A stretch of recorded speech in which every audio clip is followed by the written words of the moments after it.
Good day, ma'am, sir. I am Jocelyn Aquino Dictado, 35 years old, married. I have one son, 16 years old. I live in Rojas, Isabela, Philippines. Currently working as a nanny for 6 years, consecutive years here at the Philippines.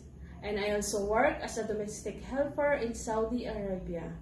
For 2 years in a 3-story house consisting of 6 family members. I am physically fit and healthy and ready for the position of domestic helper. I am good and take care of infant or children. An expert in housekeeping work. My best asset is always commit to my work and professionally and honest.